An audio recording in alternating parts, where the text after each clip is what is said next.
फजल रहमान ने जो आज स्टेटमेंट दी है, इन्होंने कहा जी पहले ईरान पर हमला हुआ है, तो उससे पहले उन्होंने ये भी कहा कि मुस्लिम उम्मा के जो मुख्तलिफ ममालिक थे उनके तमाम लीडरान को चुन चुन कर इस खत्ते में मारा गया है।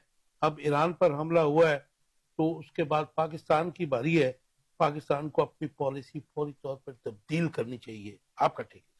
बिस्मिल्लाहिर्रहमानिर्रहीम।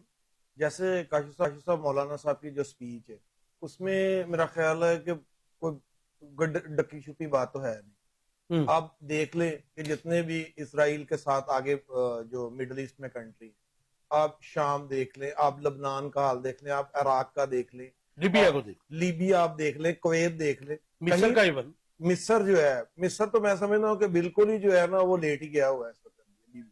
तो उसमें आप देखेंगे कहीं पे प्रॉक्सी वार चलती रही, कहीं पे इन्होंने जो है वो शिया सुन्नी जो कि उस इशू पे जो है ना इन्होंने किया, कहीं पे डायरेक्टली जो है ना अब तो मैं समझता हूँ कि ये जो अभी की स्टेटमेंट है इसके बाद पाकिस्तान की जो बात हो रही है, पाकिस्तान आगे उनका टारगेट है कि असल में टारगेट तो जो है वो पाकिस्तान है उनका। और पाकिस्तान जो है वो जियोग्राफियाई लिहाज से कहाँ पे जो आप देखें, साथ चाइना, आगे रशियन स्टेट्स हैं, उधर अफगानिस्तान, इधर इंडिया, तो वो तो उनका टारगेट ही एक्चुअली जो है वो पाकिस्तान है। और ये पाकिस्तान की मैं समझता हूँ कि आगे पाकिस्तान फ्यूचर में जो है पाकिस्तान को खुद सोचना चाहिए। और जैसे आगे जाके बात करेंगे, आपके मेरे टॉपिक में भी है वो कि आगे चल क्या रहा है, चल ये रहा है कि इसराइल ने जो ये जारियत, मैं समझता हूँ ये जारियत जो दिखाई है, और वो समझ रहे थे कि शायद ईरान जो है वो उसकी वो जो है उसके पास वो सलाहियत नहीं है,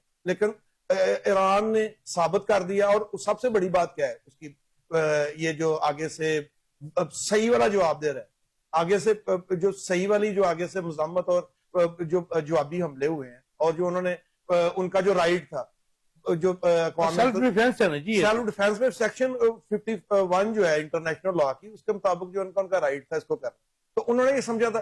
अब उनकी ताकत स्ट्रेंथ क्या है ईरान की स्ट्रेंथ ये है कि उनके पीछे जो है वो कौम खड़ी है। काशा साहब, जो ईरानी कौम है वो मुत्तहिद है, और अल्हम्दुलिल्लाह से अब तो पाकिस्तान में भी जो है वो यूनिटी जो है वो सामने आ रही है। लेकिन कल तक की जो हमारे पास रिपोर्ट थी वो ये थी कि सड़कों पे लाखों अफराद निकलकर नेशनल यूनिटी का मुजाहरा कर रहे हैं। आप दोनों का कंपैरिजन कर लें, इजराइल के लोगों का आप कर लें और ईरानी कौम का आप कर लें, वहां पे जश्न मनाए जा रहे हैं। और मैं ये समझता हूँ कि उम्मत मुसलमान, और इससे पहले चले अभी जो है वो जो यूरोपियन यूनियन के कंट्री, उनकी भी स्टेटमेंट जो है उनकी फेवर में आना शुरू हो गई। आप देखें तो वहां की जो कम्युनिटीज हैं, वहां के जो लोग रहने वाले, वो सब समझते हैं कि फलस्तीन के साथ क्या कर रहे हैं। साहब, कल जो जर्मन चांसलर है उसने सेट भी किया था कि हम, अगर आप मुज़ाकरात पे नहीं आएंगे, आप सरेंडर नहीं करेंगे, सीजफायर नहीं करेंगे, तो हम आपका एटमी रिएक्टर प्लांट तबाह कर। देखें, बात यह है कि मैं समझता हूँ कि ईरान से सबसे पहले जो ब्लंडर हुआ, उन्हें IAEA के जो एहलकार थे उन्हें जाने नहीं देना चाहिए।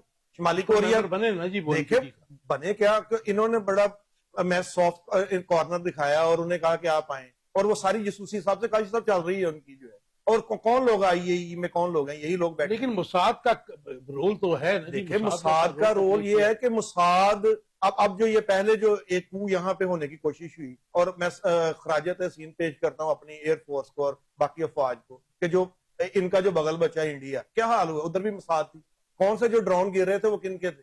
अब पहले उन्होंने कोशिश कर ली डायरेक्टली जो है ये वाला करके, वहां पे तो जो है ना इन्हें तो सही वाली जो सुबकी का सामना करना पड़ा। अब इजराइल ने डायरेक्टली अटैक कर दिया। आप समझते हैं कि अगर ईरान ने अपने न्यूक्लियर जो है एक्सप्लोजन कर दिए होते, धमाके कर दिए होते, तो ये नौबत ना आती। जी बिल्कुल, मैं समझता, मैंने शुरू में बात कर दी कि IAEA का उन्होंने बिल्कुल जो है ना वो ठीक किया, लेकिन इन्हें बहुत पहले ये कर देने चाहिए थे। और क्योंकि बात ये सबसे पहले तो उनके ऊपर 79 से देखिए, उनके पास पहले से मौजूद है, उन्हें करने चाहिए थे। और टाइमिंग जो है उनकी, मैं समझता हूँ पहले उन्हें करने चाहिए थे, और उनका राइट भी बनता है, पहले भी बनता था, अब भी बनता है उनका। और क्योंकि सबसे पहले अपना सेल्फ डू यू थिंक कि ये जो फजल रहमान साहब ने कहा ये बड़ा अलार्मिंग? जी बिल्कुल, ये मैं जो फजल रहमान साहब ने जो स्टेटमेंट दी है ये कौमी मंगों के बिल्कुल मुताबिक है और उम्मत मुसलमा के मुताबिक है। और जो ह्यूमन राइट्स की मेरा तंजीमें भी अब खामोश बैठी हैं कि फलस्तीन पे जो है ना ये 1500 के करीब अभी भी जो है ना वो शहादतें हुई हैं 2-3 दिन में। फलस्तीन की मैं बात कर रहा हूँ अभी उससे पहले 70,000 ठीक कह रहे हैं। उधर कोई चीज नजर आ रही, अटैक्स हो रहे हैं, वो जो है वहां पे कोई चीज किसी को नजर नहीं आ रही। और अब ये रो रहे हैं जी कि वहां पे मिलिट्री का कोई हॉस्पिटल था, हॉस्पिटल नहीं था उनकी, वो जो यहाँ से सारा ऑपरेट होता था फलस्तीन का ऑपरेशन, वहां पे कोई मिसाइल उसके गिरा, पास था। पास गिरा उसके, और चलिए, उसके अगर हो गया नेतन्याहू है की तो चीखें condemn निकलना तो शुरू हम हो नहीं गई। कर सकते, क्योंकि जो जुल्म सितम उसने मुस्लिम उम्मा पे और गजा पे देखें, किया, ये तो उसके बाद ये अरूज और जवाल है, ये बैलेंस होना ही होना है। और कब तक जो है ना जुल्म का निजाम कब तक चलना है?